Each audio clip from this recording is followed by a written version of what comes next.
राजू नाम का एक लड़का था जिसने अभी अभी डॉक्टरी की पढ़ाई खत्म की थी। वो एक होशियार लड़का था और सबको उस पर बहुत नाज था।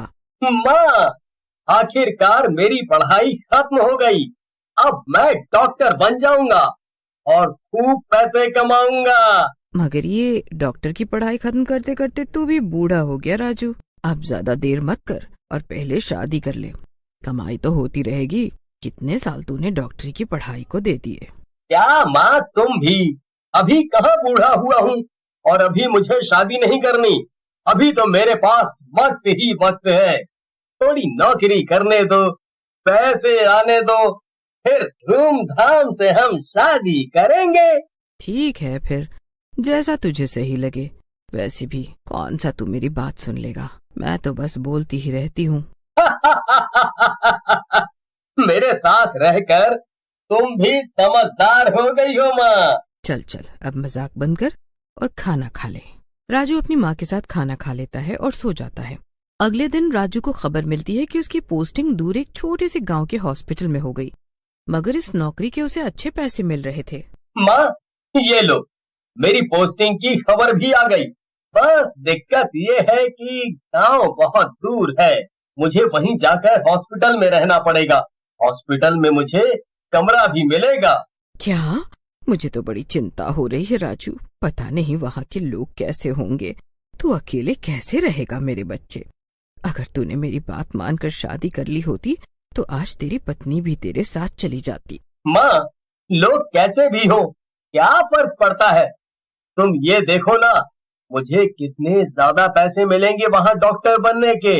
अरे, मेरे साथ वालों को इतने पैसे भी नहीं मिल रहे हैं। क्या बस शादी शादी पर अटकी रहती हो? जो अच्छा हो रहा है वो भी तो देखो। फिर तो ये थोड़ा अजीब नहीं है बेटा? सिर्फ तुझे ही इतने पैसे क्यों मिल रहे हैं? मुझे तो काम में कुछ ठीक नहीं लग रहा है बेटा। तू ऐसा कर, मना कर दे उन्हें, मत जा। ओफो माँ, तुम कभी अच्छा सोचोगी भी या नहीं? खैर, मैं कल ही वहां जाने के लिए निकल जाऊंगा। तुम मेरा सामान बांध दो। मैं अब ज्यादा कुछ नहीं सुनना चाहता हूँ। हाँ। राजू अपनी माँ की कोई बात नहीं सुनता और अगले दिन उस गांव में जाने के लिए निकल जाता है। वहां पहुंचकर उसे गांव में एक भी इंसान नहीं दिखता। अरे, ये क्या? पूरा गांव खाली है क्या? कोई दिख क्यों नहीं रहा? अजीब बात है। हो सकता है सब अपने घरों में हो। मुझे सीधे अस्पताल जाना चाहिए। राजू हॉस्पिटल पहुंचता है तो देखता है कि हॉस्पिटल की हालत बहुत ज्यादा खराब थी। ये क्या है? ये कैसा हॉस्पिटल है? ना यहाँ लोग दिख रहे हैं, ना कोई काम करने वाला। ऊपर से ये दिखने में तो एकदम खंडहर जैसा है। ऐसा लगता है जैसे सालों से यहाँ कोई नहीं आया हो। फिर भी राजू हॉस्पिटल के अंदर जाने की कोशिश करता है।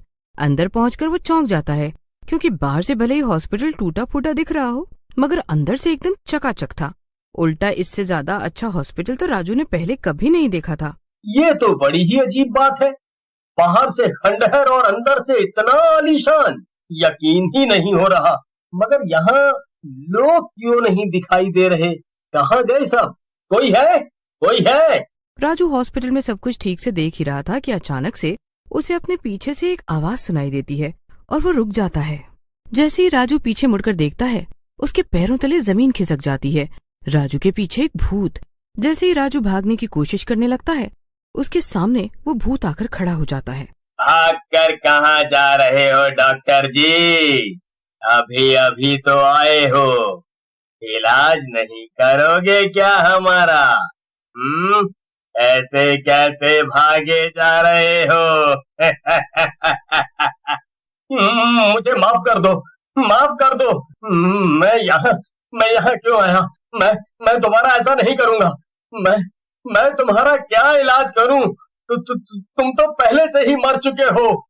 अरे, इसमें माफी क्यों मांग रहे हो डॉक्टर जी? अब तो आपको यहीं रहना होगा और भूतों का इलाज करना होगा और हम सब आपसे इलाज कराने के लिए बेकरार हैं। क्या? भला भला मैं कैसे भूतों का इलाज कर सकता हूँ? मैं भूतों के बीच में कैसे रह सकता हूँ? ये नामुमकिन है। मेरी बात ध्यान से सुन डॉक्टर। अब जो तू इस हॉस्पिटल में आ गया है, यहाँ से भागने की कोशिश भी मत करना। अब तुझे यहीं रहना होगा और जो मैं कहूँगा वो करना होगा, क्योंकि मैं ही हूँ इस हॉस्पिटल का मालिक। और मेरा नाम है पिंटू भूत। क्या? मालिक? क्या इसका मतलब यहाँ और भूत भी है? बाप रे, ये मैं कहाँ फंस गया हूँ।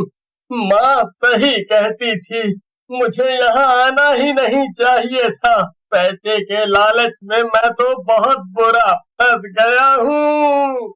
हाँ बिल्कुल, फंस तो तुम गए हो। अरे ये एक हॉस्पिटल है, यहाँ भूतिया नर्स और पेशेंट्स हैं, सब हैं। सफाई कर्मी भी भूत ही हैं। हाँ, बस एक डॉक्टर की कमी थी और वो आज पूरी हो गई। इस हॉस्पिटल में मरीज रात में आते हैं। वो सामने वाला कमरा तुम्हारा है। रात को 12 बजे के बाद यहाँ मरीज आने लगेंगे। अगर तुम गलती से भी सोए तो अच्छा नहीं होगा, समझे? जगे रहना। राजू जल्दी से भागकर अपने कमरे में चला जाता है और अंदर से दरवाजा बंद कर लेता है। थक हार कर राजू अपने बिस्तर पर लेट जाता है। तभी वो अपने कमरे में ध्यान से देखता है। कमरे में एक बेड, सोफा, एसी और एक बड़ा सा फ्रिज भी था। राजू पेट भरकर खाना खाता है और फिर लेटते ही सो जाता है। सोते सोते कब दिन से रात हो जाती है पता ही नहीं चलता।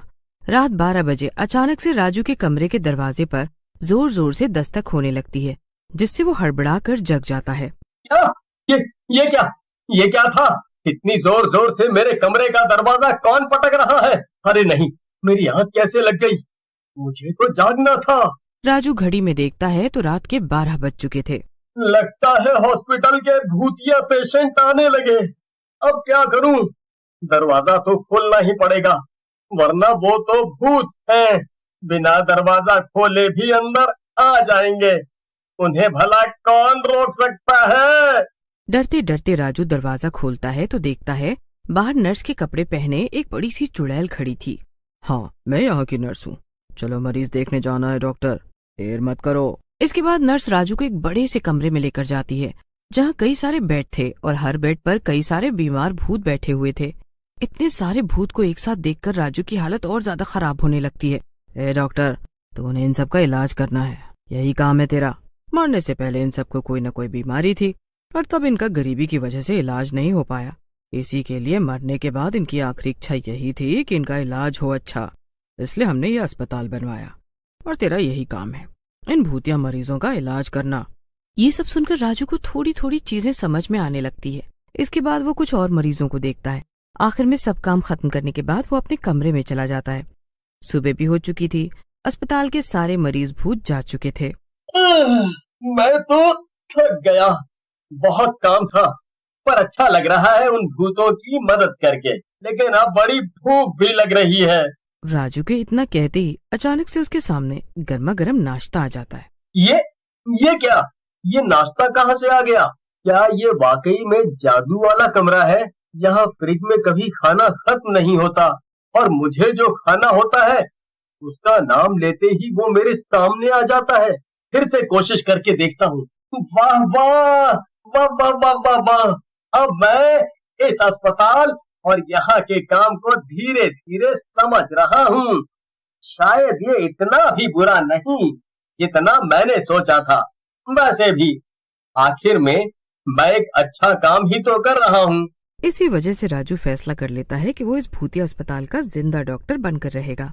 वो रोज ऐसे ही भूतों की मदद करके उन्हें मुक्ति दिलाएगा। भूत भी उससे खुश थे। ऐसे ही राजू अपनी जिंदगी जीने लगा और वो अक्सर अपनी माँ से भी मिलने जाता था, मगर उसका ये राज किसी को